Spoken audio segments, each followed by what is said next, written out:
Hello, everybody. Pastor Randy here. Welcome to Making It Simple. Good to be back with you today on this beautiful Wednesday morning. The sun is starting to peek back out after a night of rain and wind from Tropical Storm Elsa, hurricane, whatever it was, passing through. And we weren't really impacted by it. We had some wind and rain, but looking outside right now, it's all good.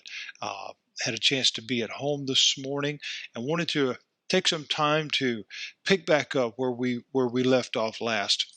I shared with you in our last video together that I had received some pretty heartbreaking news of a friend who had passed away. I was gone the last couple of days attending his service out of state, and so I'm glad to be back with you this morning. It was a powerful moment, and it ties to exactly what we're talking about today, which makes an introduction that allows us to have something to think about. That was real. I mentioned that we had a storm come through, and that was real too. However, with a different spin.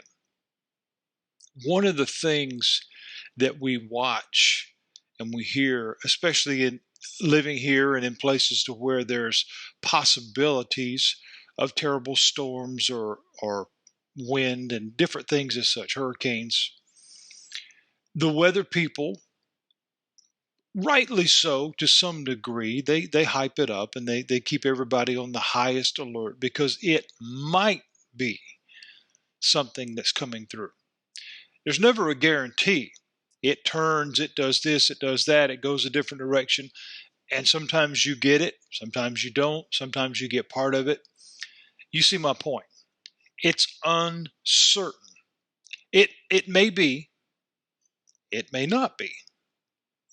However, the one thing in this life that is absolutely certain is the end of it.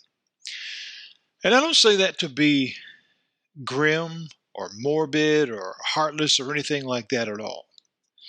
But friends, I can't stress this enough. And coming out of this personal loss, and it really was, Dale Wilkes, my friend who passed away, was someone very dear to me personally. All of you experienced with me, right along with me several months ago when my sister passed away. Those were real moments. They weren't uncertain. They weren't maybe-sos. They were facts. In this conversation that Jesus has been having with those around him, and in particular now, his very own disciples, the ones who have witnessed everything that he's been talking about. Last week, we went through this series talking about his introduction to them about taking of consuming the living bread and the value of that and why such was important. They didn't understand that and were confused at the idea of the consumption.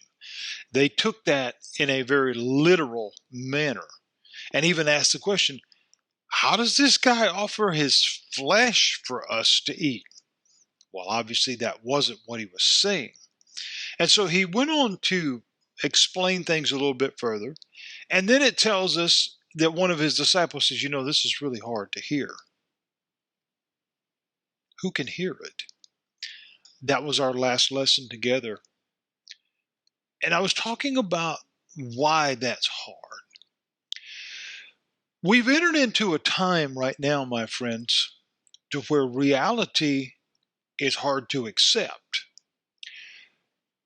because we are surrounded by so much make-believe and so many things that are said to be something and they're not. Now, I don't say that again. Please understand me. I try my best to be very clear in the things that I say. I don't have a hidden agenda, and I'm not trying to create a read between the lines type of conversation. I'll be very direct. What I'm talking about has zero to do with politics or this agenda or that agenda. Although sometimes some of those things are involved with the foolishness that's portrayed on television that is trying to convince us of one thing over another and what's real and what's not real. I just want to deal with reality. Okay? Reality. And this is what Jesus was trying to get people to understand. So he says, and this is where we're going to study on today just a little bit here in verse 61 of John chapter 6.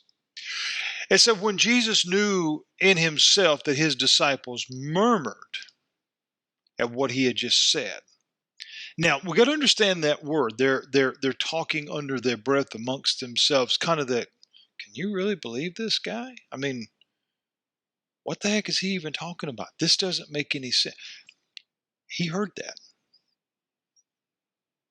And he says, does this offend you? Does this offend you? Why did he say that? Because the truth was offensive. The truth exposed to them, they weren't ready to hear it. Oftentimes, truth, we even have an old saying that says, the truth hurts. Why? Because it's real. Mirrors don't lie. Now, we're not talking about the carnival kind that change your size and shape. We're talking about the real one. Go in your bathroom, go in your walk-in closet or your bedroom or whatever the case. What's there is there. It really doesn't matter whether you like it or not. That's up to you at that point, whether you do anything about it, your size or shape or whatever the case. But maybe there's some things that you can't fix. Maybe there's something cosmetically there that you have, a certain mole or certain whatever, birthmark. But it's real. What looks back at you, that person that looks back at you is real from a cosmetic, physical stature. That's real. Sometimes we don't like that. The harsh reality of the world today causes division because so many don't want to hear the truth, because the truth doesn't always line up with a particular narrative or agenda. Jesus here is trying to get them to understand, if you do not grasp what I'm telling you, and in fact, if you do not act upon what I'm telling you, that if you do not take of, consume, if you will, this living bread that I offer you, living being the key word, because living will provide life. If you don't take that, you'll have no life in you. That does not mean you will not live, but you will not have the gift of the abundant life that I give you, which will provide for you forever. Because the bread which you will consume, that which you do of your own, will only take you so far. We know that. We know that. My friend that I was at his service yesterday, at a period of time in his life, was a celebrity athlete. He was known all over the world for his accolades in the world of professional wrestling. He was known here nationally as a college standout, incredible All-American football player, all kinds of accolades and all kinds of awards and whatever, all of those things.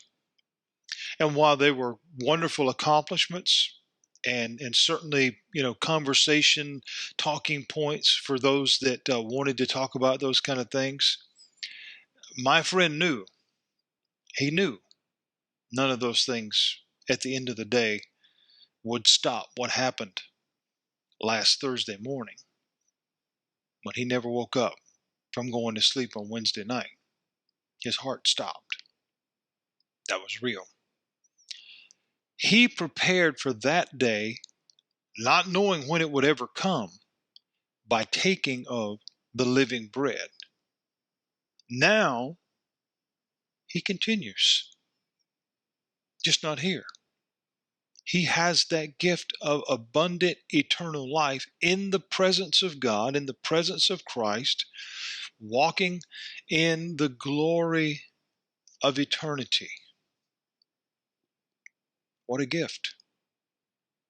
What a gift for him. What a gift for us who knew him and have peace to know where he's at. Yes, we miss our friend. We grieve that loss, but we celebrate a life, as I shared the other day, well lived and well ended. Because while hiccups along the way, not just for him, but for all of us, we tend in this life to want to focus on that. We tend to want to focus on who did what, who made the worst mistake, who made the biggest blunder, who messed up the most, who had, the most this, the most that. Friends, if we would take those learning moments, those experiences, and humble ourselves, the Bible says if we humble ourselves, we'll be exalted, lifted up. But if we exalt ourselves, we'll be humbled. See, we can take our learning moments and we can use them for betterment for others. One of the things that I treasure in my ministry is the fact that I had a life before I ever hit the pulpit. Now, that is a point of controversy for many within certain particular walks or belief systems or whatever that you shouldn't have done that, or that I, in essence, and I've even been told this, by some, that I wasn't qualified to do what I do because I've made some mistakes along the way. The last I checked, when I look in the mirror and I see this old 50 some odd year old bald headed guy, he's still human. Jesus was trying to reach people where they were, to help them get to where they need to be. That's my goal. That's my goal. To meet people where they are. If you're traveling somewhere and you just left your house, you're not where you're going to be. You're not where your planned ending is. Well, that's life. Where I'm at right now, not literally sitting here in my living room, but where I'm at in my life right now, professionally, personally, spiritually, it's not where I want to be in 10 years. Not at all. I'm not there yet. I thank God I'm not where I was. I'm grateful for where I am, but I am looking forward to where I'm going because there's more. This was what he was trying to get them to. He says, so does this offend you? That this truth will require you to change. This truth will expose to you where the flaws are, where the holes are that need to be filled, where the gaps are that need to be brought together, and make you a better person. Does that offend you? See, when we shut down, many today that are agenda driven, or they've got some type of issue going on that they're just so designed into that, so just locked into that place, they can't hear truth. Again, scriptural reference, we go back and Paul would write about what the attitude would be in what's called the end times. Now, one of the things that I do not do, I am not a gloom and doom kind of guy. Not at all. I am not a prognosticator. I have no idea when anything is going to happen. And nobody else does either. Because again, the words of Jesus, he says, nobody knows the hour nor the day. Not only about his return, but all of this stuff. But he says you'll know the season. In other words, you can begin to recognize things. Well, Paul would write that in the latter times, people would become lovers of themselves. They would hate the truth. And they would be willfully ignorant. That's dumb on purpose. And I don't say that to be mean. I don't say that to hurt anybody's feelings, and I don't say that to be comical. when we completely turn a blind eye to something that is right in front of you and say it's not there, that is willful ignorance, willful blindness, because I don't want to see that. It may require something of me, and I don't want that because I don't want to have to change. But friends, in order to get where we're going to get, you have to leave the house. Jesus told Peter, if you're going to walk on water, you have to get out of the boat. He was trying to get them to understand, if you will take this gift that I'm offering you, it will change your life for the better. He says, what if you, going on this verse 62, so he's coming out of that question, does this offend you? And that's a question really that's followed by why? What have I said that is offensive? Of course, they're basing their at least seeming offense over the idea of what basically there's no way to really kind of pretty it up. They consider to be, he was asking them to eat him, to be a cannibal. That's not what he was saying at all. And he's saying, does the understanding of what I'm trying to teach you offend you? Why? This is good for you. This is better for you. But what if you shall see the Son of Man ascend up to where he was before? Would that make any difference? Would that change things? What if you could experience more? He's pointing out the fact that if me dying is a stumbling block, if that's offensive to you, that the consuming of what I'm offering you will only come at my demise, at my death, if that is a stumbling block, then how much more will the resurrection be? In other words, if you can't embrace the fact that I have to go, how are you ever going to understand the fact that I'm coming back? Many people get tripped up on that today because of religion and how that moment is taught. Even this very subject that we're talking about right now comes under the banner, the label, whatever you want to call it, of taking of communion. That's a divisive subject because one group says you do it every week. One group says to do it once a month. One you do once a quarter. One says, hey, this is real. This is, flesh and blood. Other says you use grape juice. Other says you use wine. Does anybody ever get anything out of that? No. Nothing but confusion. Nothing but more division. That's not what God wanted. That's what he's trying to get them. He said, what? And I'll close with this. He said, it is the Spirit who quickens. In other words, open your eyes, makes you alive. And the flesh profits nothing. Your efforts, what you're doing, we go back to my friend. Everything that he did in this life that was successful was honored and had accolades and applause and whatever. Wonderful. Nothing wrong with that. But he knew that wouldn't get him to eternity at all. No question whatsoever about that. He understood that, and he took of the living bread, and he's alive right now.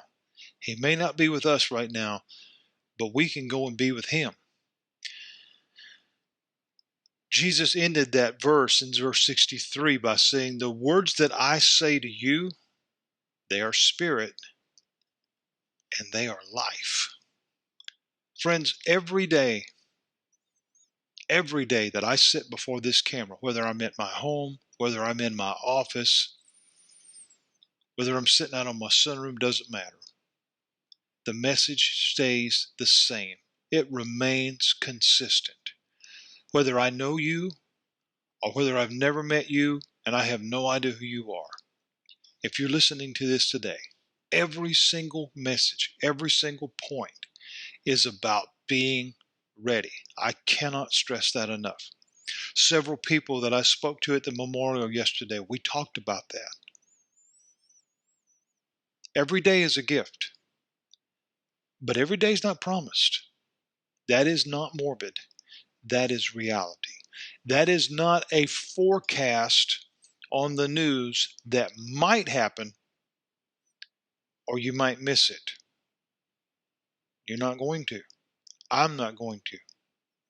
My friend Dell, in the picture of health, at least seemingly so, 59 years old, laid down and went to sleep and never woke up. Another lady this past week, 80 something years old, doing okay, massive stroke, gone.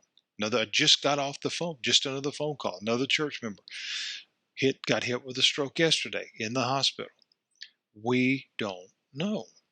It's not to be morbid. That's not to point anything toward the negative or the grim.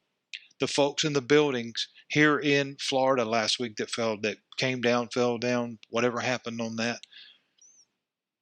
1 o'clock in the morning, you're asleep. The last thing you think about is the building falling on you. My point is this, and I don't want to dredge on because we've got more lesson to bring tomorrow, at what the response was to these questions that Jesus was asking. I cannot stress for you enough, friends. Take of the living bread. It has been offered. All you have to do is say yes. It'll change your life. And as I try to share now on every message, if you don't understand that, if you have questions about that, do not hesitate to reach out to me because I'm here. You may not know me. Many of you do. But I'm here. All you have to do is reach out to me. Write a comment, send a message, whatever. I'll respond because I truly want you to know God loves you, but He loves you too much to leave you where you are, and He loves you too much to leave you here because He wants you to be with Him when your time comes. God bless you. I hope you have a great, great rest of the day, and Lord willing, I'll see you tomorrow for Making It Simple.